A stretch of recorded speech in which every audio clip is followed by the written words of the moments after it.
നാടാകെ വിറപ്പിച്ച കുറുവാ സംഘത്തിനായുള്ള അന്വേഷണത്തിലായിരുന്നു ആലപ്പുഴ പോലീസ്.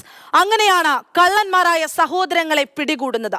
3 പതിറ്റാണ്ടായി കേരളത്തിൽ മോഷണം നടത്തുന്നുണ്ട്. കഴിഞ്ഞ ദിവസം ആലപ്പുഴ പോലീസ് അറസ്റ്റ് ചെയ്ത തമിഴ്നാട് സ്വദേശി നാഗയ്യർ. പ്രത്യേക അന്വേഷണ സംഘം തമിഴ്നാട് അതിർത്തിയിൽ നിന്നും സാഹസികമായി പിടികൂടിയ കല്ലട്ടാർ സംഘത്തിലെ സഹോദരന്മാരായ കള്ളന്മാരെ നാഗർകോവിൽ പോലീസിന് കൈമാറി.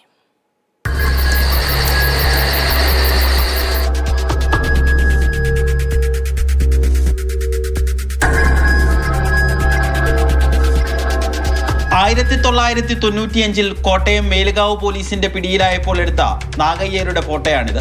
പിന്നീടും പലതവണ ഇയാൾ കേരള പോലീസിന്റെ പിടിയിലായിട്ടുണ്ട്. 2010 കറുപ്പയ്യെ മോഷണക്കേസിൽ കായംകുളം പോലീസ് അറസ്റ്റ് ചെയ്തിരുന്നു. ജയിൽ ശിക്ഷ കഴിഞ്ഞ് പുറത്തിറങ്ങി കുലത്തൊഴിൽ തുടരുന്നതാണ് ഇവരുടെ രീതി.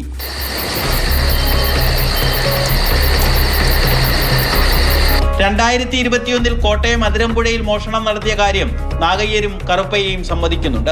കുറുവാ സംഘത്തിന് സമാനമായ രീതിയിൽ മോഷണം നടത്തുന്നവരുടെ വിളിപ്പേര് കല്ലട്ടാർ സംഘമെന്നാണ്. പിൻവാതിൽ കുത്തിത്തുറന്ന് അകത്തു കയറി വീട്ടുകാരെ ആക്രമിച്ച് കവർച്ച നടത്തുന്നതാണ് ഇവരുടെ രീതി. ഇപ്പോൾ ഈ പറഞ്ഞിരിക്കുന്ന രണ്ടുപേർക്കും ഇപ്പോഴത്തെ ലേറ്റസ്റ്റ് ഓപ്പറേഷനിൽ നമുക്ക് വ്യക്തം വന്നിട്ടില്ല. അവർ ഓൾഡ് കേസുകളിലാണ് ഇപ്പോൾ ബുക്ക് ചെയ്തിരിക്കുന്നത്. ഓൾഡ് കേസുകൾ വാറണ്ടുള്ള കേസുകളും പിന്നെ തമിഴ്നാട്ടിലെ കേസുകളും ഇപ്പോൾ കിട്ടിയിരിക്കുന്നത്. കാരണം അതിൽ 1-2 ഒരു ഫേസ് സിങ്ക്രണൈസേഷനൊക്കെ വരുത്താണ്ട്. തേനി സ്വദേശികളും സഹോദരങ്ങളുമായ പെരുങ്കള്ളന്മാർ നിലവിൽ നാഗർകോവിൽ പോലീസിന്റെ കസ്റ്റഡിയിലാണ്. ഇരുവർക്കുമെതിരെ തമിഴ്നാട്ടിൽ മാത്രം 30-ലധികം കവർച്ചാ കേസുകളുണ്ട്. നാഗയ്യരും കറുപ്പയ്യയും കേരളത്തിൽ കൂടുതൽ മോഷണം നടത്തിയിട്ടുണ്ടോ എന്ന് ക്രൈം റെക്കോർഡ്സ് ബ്യൂറോയുടെ സഹകരണത്തോടെ പോലീസ് പരിശോധിക്കുകയാണ്.